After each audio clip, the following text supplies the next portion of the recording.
Students from all over the nation participated in My Freedom Day to end modern-day slavery. We'll take a look at how they raised awareness. We also have an interview with two women from Zeta Tau Alpha to discuss their upcoming softball tournament fundraiser. We have all this and more. Studio G starts right now.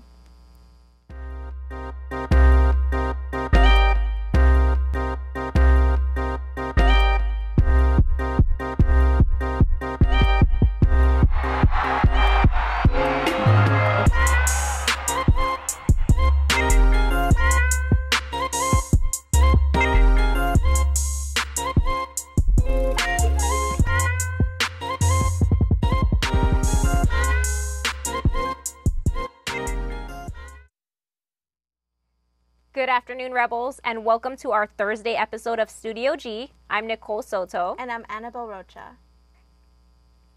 Yesterday was My Freedom Day, a student-led day of action against modern-day slavery. Modern-day slavery is a global crime that affects as many as 45 million people. It is almost impossible to comprehend those staggering numbers, but on Tuesday, March 14th, the CNN Freedom Project raised awareness, partnering with students around the world for My Freedom Day. More than 100 schools worldwide are finding creative ways to shed light on this horrific crime.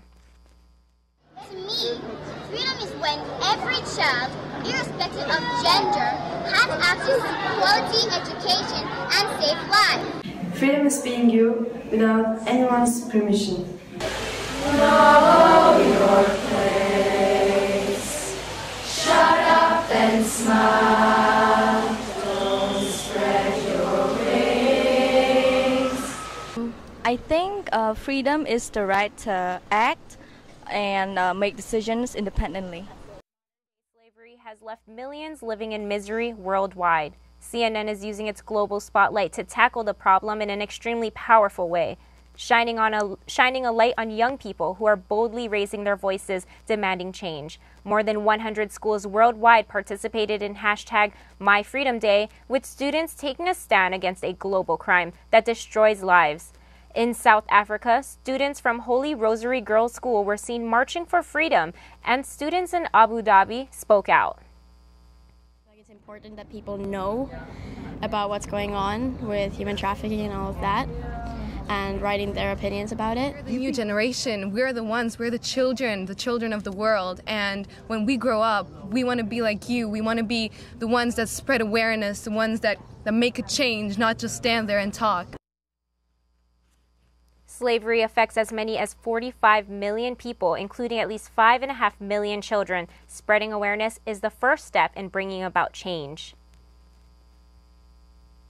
With young people as committed and creative as those featured, slavery can become a thing of the past.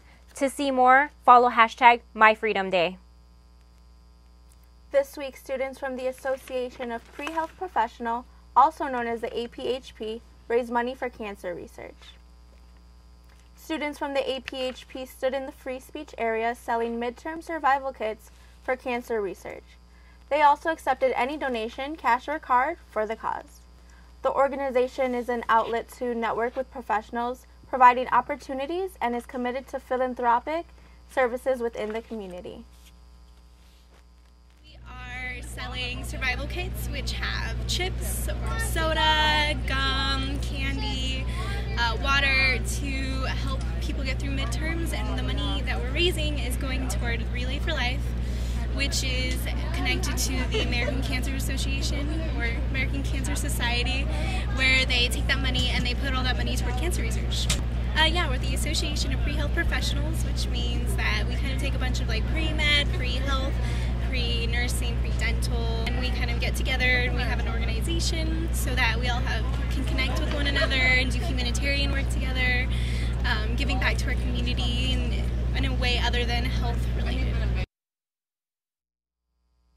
The students even made fun bags with health jokes and nice messages to bring smiles to their peers preparing for midterms. Some stopped by for the snacks and others stopped by just to donate to a good cause. I'm the humanitarian officer, so I'm actually in charge of setting up all the volunteer events that we provide for the organization. I love APHP. I've been part of APHP since 2014, and it's really great to see the club grow. And I just really love what we do for the community. So I really hope that we can branch out more and give back. The organization has multiple events to raise funds for cancer research for each month. For more information and dates, go to www.aphpunlv.org. A trip to the Advising Center could alleviate a lot of the stress that is associated with an on-time graduation. The scholarly Lee Guilford has more. Located on the 4th floor of the Greenspun College of Urban Affairs is a student advising center. One of the advisors housed in this office is Esther Herrera. From the time I first came on campus in January of 2016, I have seen her multiple times per year. We sat down today to ensure that I'll be graduating during the summer. Okay, so let me just count out the 60 credits that you need. Okay, you're good. So what we look for is the 120 credits. So right now, since you got your military credits counting towards both, I'm just going to eliminate it overall because 3 went towards your outside area. Okay. So now that I made a copy, which every journalism student should do, is actually talk to Larson before doing the final grad check. We're going to go ahead and approve everything. I'll just go to the registrar and make a request to have that class. Those classes. Students who are unsure what classes to take can meet with advisors early and have their entire education mapped out for them. After 19 months and countless hours of studying, I'm in a position to leave the University of Nevada, Las Vegas with a bachelor's degree in journalism and media studies. It can be done. I've seen people be done in a year. Non-traditional students have a different approach when they come back to college. We spoke about this as well. So what is your advice for, because I'm doing a newsletter for non-traditional students. What would be your advice for non-traditional students to be successful here? Get involved. Get involved. You've got to immerse yourself in the campus. Some students have been unfortunate enough not to speak with an advisor and find themselves not ready to graduate when they believe their time has come. I'm thankful that I've been thorough with the advising department, and this will allow me to graduate the University of Nevada, Las Vegas this July. For Studio G, I'm Lee Guilford. Having a constructed plan is essential to graduating from UNLV on time. Set up an appointment by calling the number on the screen or visit their office on the 4th floor of the Greenspun College. When we come back, we'll take a look at what's happening across the nation. Don't go anywhere. We'll be right back.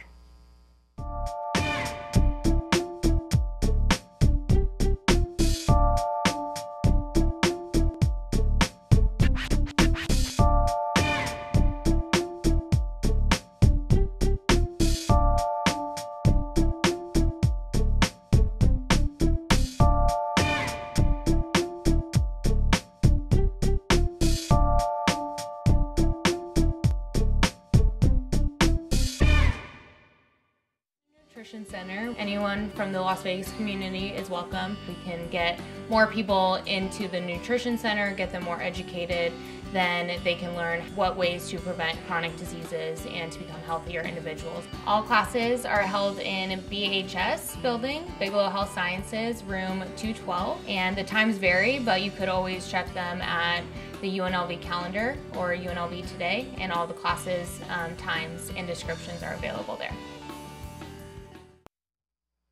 Welcome back to Studio G. Thanks for staying with us, Rebels. Let's go to the newsroom to see what's happening across the country. What do you have for us, Giselle? Thank you, ladies. I'm Giselle De Los Reyes. Here's what's happening in our top headlines around the nation.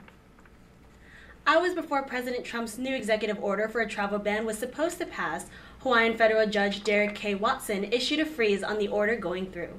Watson said in a 43-page opinion that Trump's comments on refugees and Muslim immigrants make the ban seem like it would only be put into place to discriminate against Muslims, and that people who are suing over it are in the right because the ban violates the Constitution. Trump said he will keep pushing for the executive order to pass. Health and Human Services Secretary Tom Price suggested in a CNN town hall meeting last night that vaccine regulations should be left up to the states, under the replacement for the Affordable Care Act. Price offered that immunization requirements for children should be left to be mandated by each individual state, and that they are responsible for public health. Price oversees the Center for Disease Control and Prevention, which currently recommends vaccines and claimed that there is no scientific evidence that they cause autism.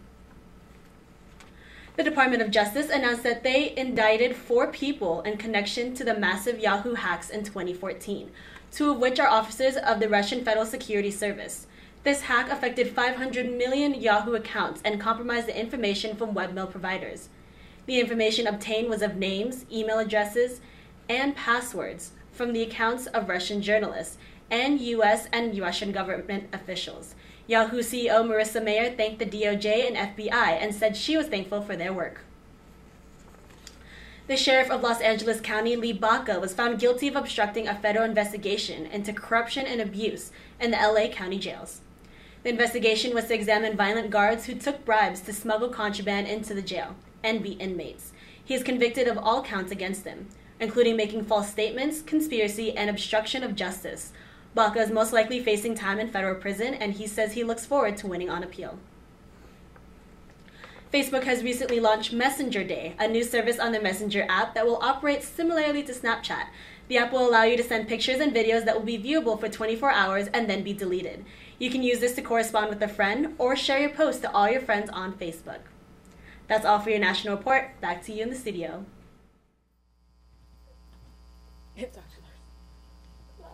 Thank you, Giselle. Now let's take a look at the weather forecast for today. How's it looking, Kayleen? Thanks, Annabelle. I'm Kayleen Talents, and this is your weather segment for today. So we're looking at a good 73, high 85, low 59, and it's still looking really sunny outside. Now let's go take a look at our image. Our image is from WKYC.com. In Cleveland, Ohio, the St. Patrick's Day Parade unfortunately might be postponed on March 19th due to weather conditions. The temperatures there might be ranging around 30s, and there is going to be a chance of snow heading their way. So hopefully the parade is not postponed because that would be very unfortunate. But let's go take a look at our 5-day forecast on Thursday. We are looking at 85, Friday 86. Saturday is going to be our highest at 88, but then you could see we slowly go a little bit down to 84 and 82. But for the most part, it's looking very sunny throughout the week. But now let's go take a look into our valley. Over in Green Valley, Henderson, and Boulder City, we're looking at 77 in Centennial and Southern Highlands. It's 75. As for Summerlin, Las Vegas, and North Las Vegas, 73. And our coldest is going to be 71 in Nellis. Now let's go take a look at UNLV today. It is 76 degrees and wind speed is 3 miles per hour. Visibility is 10 and it is looking really sunny. But tonight it is going to be partly cloudy, 59 degrees. But let's go take a look into our national forecast. This image is from weatherchannel.com. Over in the East Coast, they are expecting some cool weather. But for the West Coast, we will be expecting the total opposite, 60s, 70s, and 80s in Las Vegas. And that is all for your weather segment for today. Up next, we have an interview with 2 members of Zeta Tau Alpha to see how they raise money and awareness for breast cancer education. We'll be right back.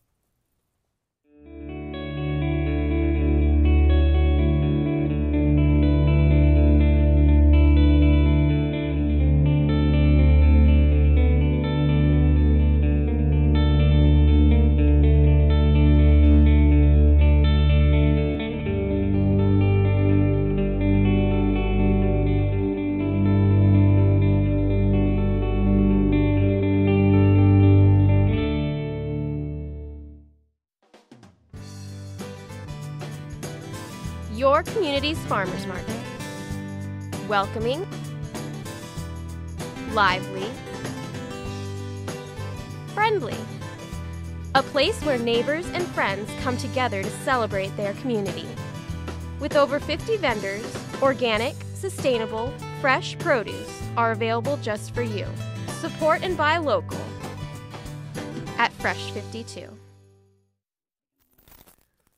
Hi, welcome back to Pseudo G. I'm Taimi Soto, and here I am with 2 members of UNLV Women's Fraternity Zeta Tau Alpha. I hope I said it right, girls. Welcome to the show, ladies. How are you guys doing? Good. Well. Thank you so much for having us. Thank you so much. Your names, please? I'm Amber Wilson. And I'm Danae Davies. And how long have you guys been in the chapter? I've been in it for 3 years. I started when I was a freshman. So my first semester. Nice. I just transferred to UNLV last fall, so this is my 2nd semester in Zeta. Perfect. What have you guys learned and how has this helped you in college?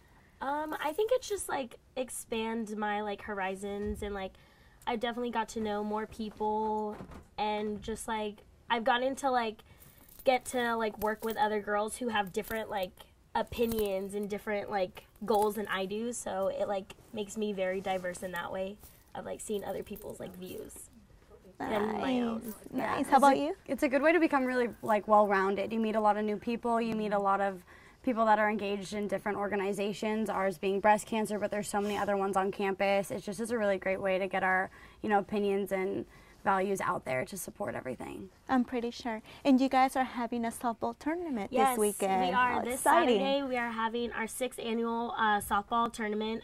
It's called Strike Out for Breast Cancer.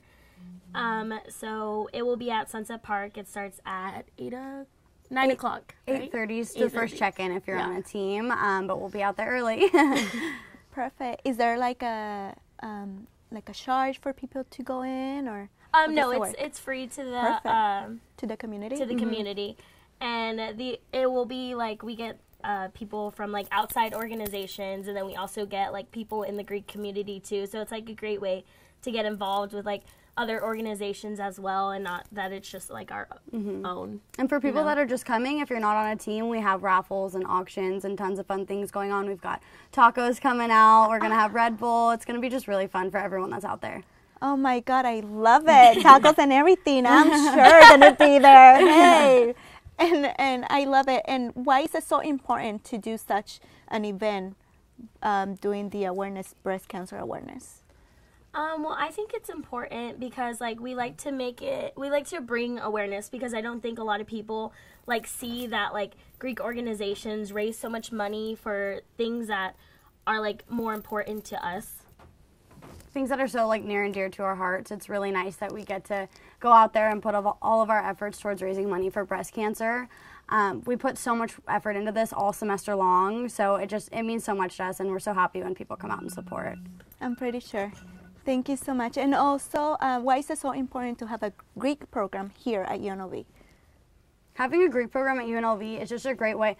Every Greek organization here has a philanthropy that we raise money for, and it's really just such a great way to get everyone out there and active and together and raising money for things that we care so much about. Every organization that's linked to the Greek organization is just so near and dear to our hearts. It means so much to us, so it's a great way to get everyone involved and active. What role does your chapter play here in campus?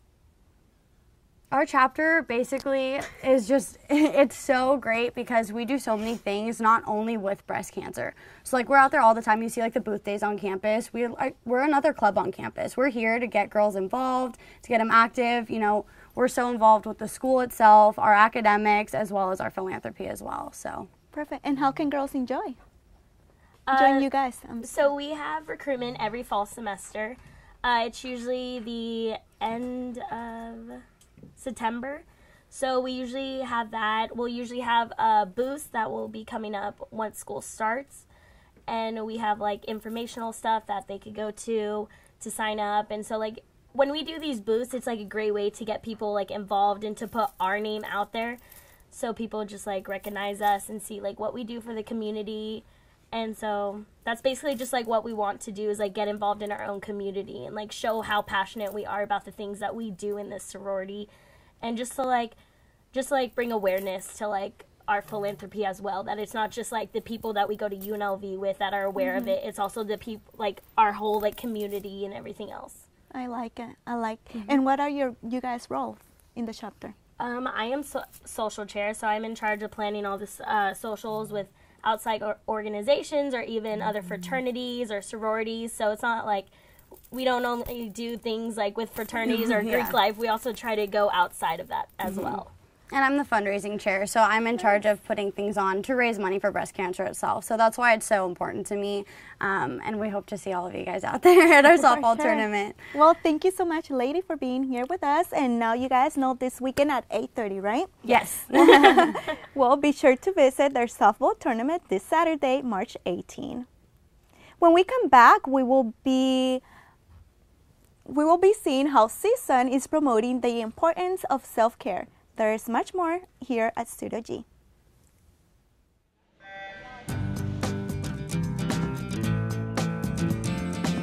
I think we're feeling like excited about the prospects.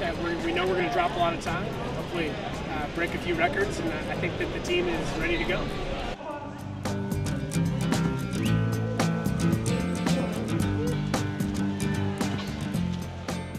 excited. We've done very well as a team this year, and I think coming into taper, I think we're going to do really well these next few weeks.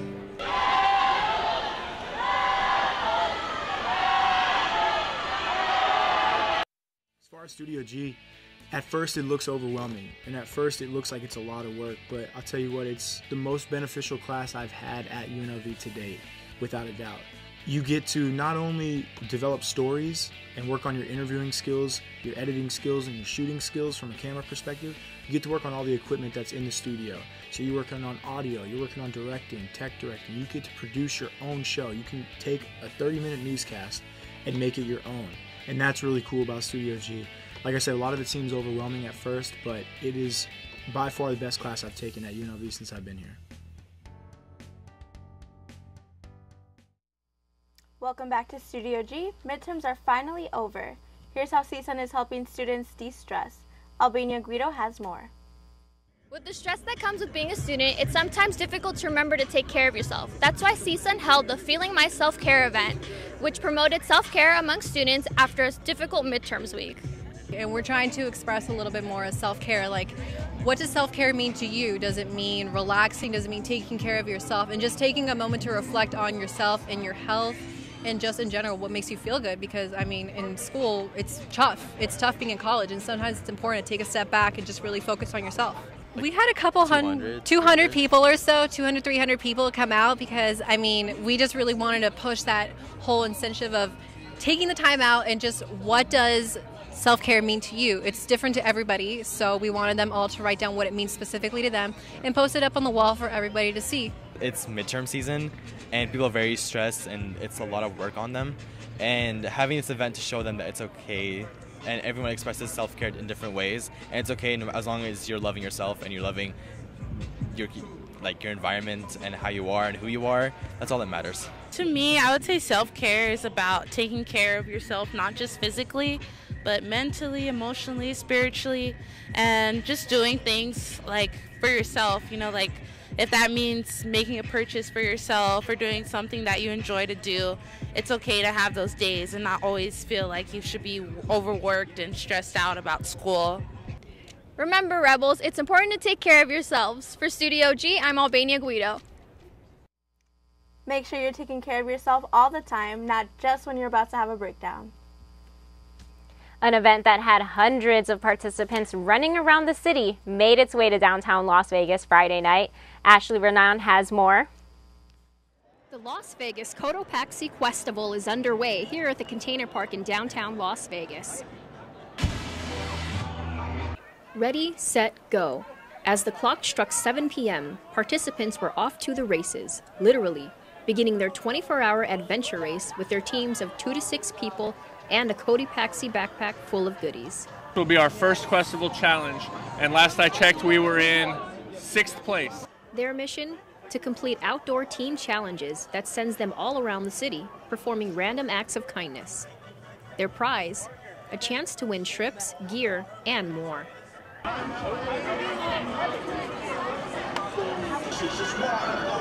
One team weighed in on the race for Questival Immortality. Shamalama Ding Dong's our team name. Last year was a lot of fun. My team actually won, and it was a lot of work. It's super exhausting, but it's really cool. A cool way to bring your friends together and do a lot, as much as you can possibly do in 24 hours. Kind of are a little more organized than I was last year, so hopefully, you know, that helps us out a little bit. Go Shamalama Ding Ding Dong! Go team! No fairness! Which team will be named the Cotopaxi Questival Champions of 2017? Only 24 hours will tell. Reporting for Studio G, I'm Ashley Renan. According to their website, the Questival event ended up supplying over 1,600 meals to the 3 Square Food Bank and nearly 100 meals and pillows to the homeless. The winner of the 2017 Cotopaxi Questival is Team Aquanauts, who won a trip to Central America. The NCAA tournament starts on March 16th. Lots of excitement is in store over the next month to crown college basketball's national championship. Yuri Andreashuk has this story. The NCAA tournament is upon us in college basketball. The craze known as March Madness composes of 68 teams, all vying for a championship. Among the teams favored to win it all are North Carolina, Kansas, Villanova, Duke, and UCLA. Low-seeded teams are also looking to rack up a few upset wins and be known as the Cinderella story of the NCAA tournament. Villanova had the best record in the nation at 31-3 and are looking to repeat as national champions. The North Carolina Tar Heels will undoubtedly be the hungriest team in the tournament as they lost to Villanova in the national championship game on the last shot of the game a year ago. The UNLV community weighed in regarding their Final Four predictions, who the national champion will be, along with which teams had the potential to pull off some upsets. My Final Four is we've got Duke, we've got Arizona going on the one side of the bracket. On the other, I've got Kansas and North Carolina. Now, my national championship prediction is going to be Duke and North Carolina. So we got 2 North Carolina teams. Hurts for me because I went to NC State, so the Wolfpack, not in the tournament this year, but at least I can cheer for that part of North Carolina. There are a couple ones that may be interesting. It'll be interesting to see if Oregon ends up going up against Michigan. I actually would have Michigan beating Oregon, and I hear there are a couple people that have Oregon going all the way to the Final Four. So, you know, we'll see about that. Oregon's a good squad, but I think Michigan may have something in it for them. I personally am surprised about UNR getting a bid and I think having a 12 seed. They may even get past the first round, but if they get any further than that, I'd be shocked. The NCAA tournament starts with their opening round games to determine the final seeding for 2 days. The tournament officially starts on March 16th. For Studio G, I'm Yuri Andryashuk. It should be a fun month for college basketball. Thank you for watching our Thursday episode of Studio G. Remember to follow us on social media at UNLV Studio. I'm Annabelle Rocha. And I'm Nicole Soto. We'll see you tomorrow for another episode of Studio G.